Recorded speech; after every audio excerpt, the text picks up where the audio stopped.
Welcome guys. In the last few videos we learnt about the while loop and we had some practices over some programs. Now we are familiar with while loop. Now coming to the for loop, which Coder finds much easy and handy when compared to any other loop. In fact, my favorite loop to use is for loop itself, and I'm pretty much sure once you are comfortable with for loop and you have some practice, it will be your favorite and most probably you'll be using for loop itself. Okay, now coming to the for loop syntax, this is how it is declared. As we used to initialize before a while loop some number I equals to 65 or something like that, it is not so broken type. It is all under a for loop itself.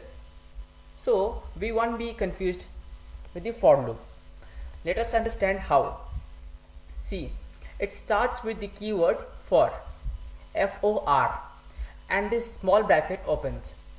We don't need to be scared of seeing these big words, long words. It is just to explain.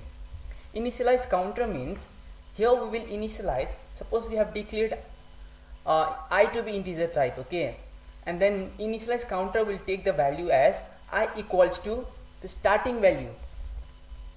In the while loop we used starting value equals to I equals to 65 for capital A, remember? Or counting number you can take it as I equals to 1, and test loop counter means the condition, unless it is true the loop will be executed, and once this test loop counter is false, the loop is terminated. And increment counter, recall from the while loop, in the statement between the curly braces we use the increment operator or decrement one, that is I plus plus or I minus minus. So here what we see is all the three stuffs are used simultaneously in the defining part itself, so it makes it easy. After understanding, come to the curly braces. Here similarly as while loop we will be writing our code, that what kind of work you will assign to the for loop. Okay, let's go with an example so that we understand it better.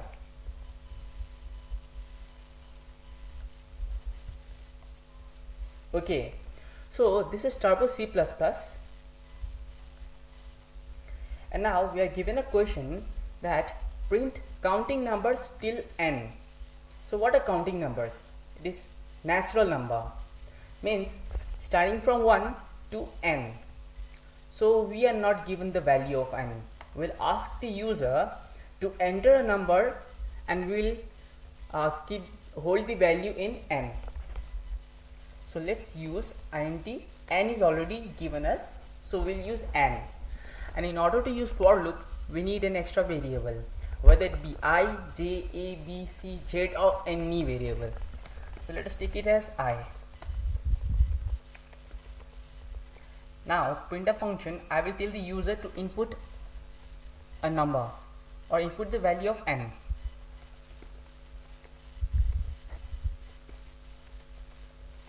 Okay, I told the user, and /n I provided because I gave a new line. See, putting /n here means if I use /n here, and after displaying input the value of n, now our cursor will be moving to next line. And if you use the printf function, then that line, whatever statement is there, it will be started from here. And suppose again /n is used at the last, then the new line will be coming. So what if I use /n here, not this \n? It means first of all a line will be skipped, a line will be left, and then the statement will be written, import the value of n. Do not get mixed that it is not an input. /n is already defined in the compiler, so it will be recognized differently. So this will be the statement that will be printed unless we put a semicolon here. Now it is correct. Now as we told the user that you need to enter two numbers, let us input two numbers in the language compiler understands. Modulus D and operator, and in what value? I? No, it should be according to question. You could have taken in I, but it would be better we take in n, because the question is asked a number till n. See, never forget AND operator here. AND operator means it is the address of, we will talk about that in the pointer period. So for now, just think AND is very important here.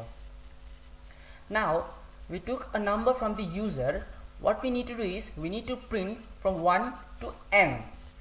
So now comes for loop. See, as soon as I wrote for, its color is changed, means it is recognized differently.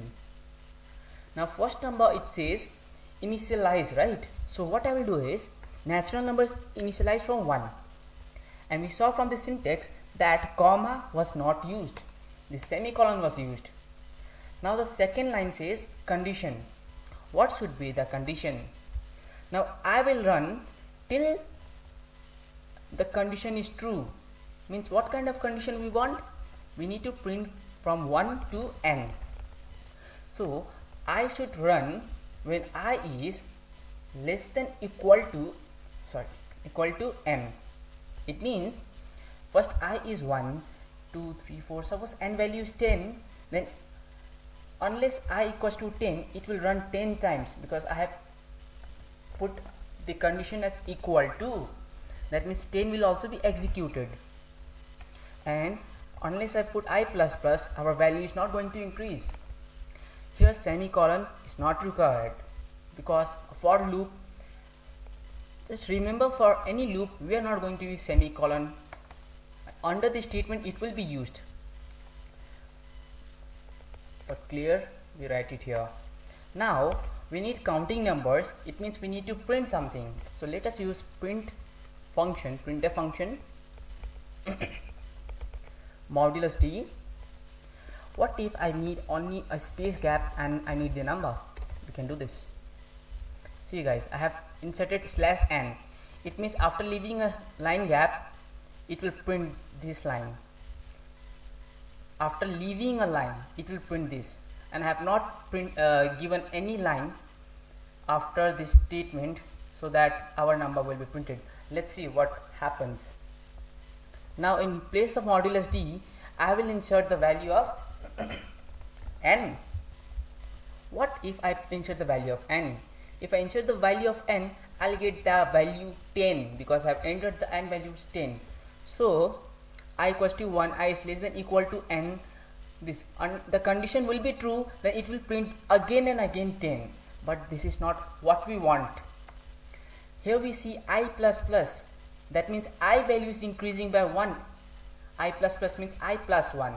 Initially I is 1. It will check the condition, is it true? We'll come to know. First let us write the code. Print a function I. Okay, as soon as our code is done, we'll compile it. Success. Ctrl +9. Input the value of n. See, I told you I did not leave a line. That's why it did not give me a new line for taking a value. Suppose I insert a value 10. I got answer 1, 2, 3, 4, 5, 6, 7, 8, 9, 10 after a space.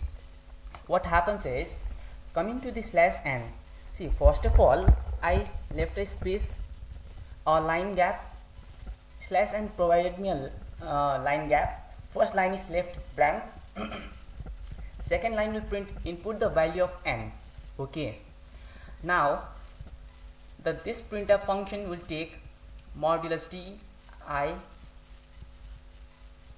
Scanf will take the value over here only, because I am not leaving any line for that.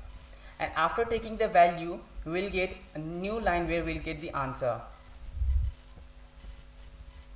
And what I wanted was new line. I'll write here \n. Alt F9. Success. Alt F9. See, now input the value of n, and I'm getting to write the value after the statement. And see, the first line is left blank because I have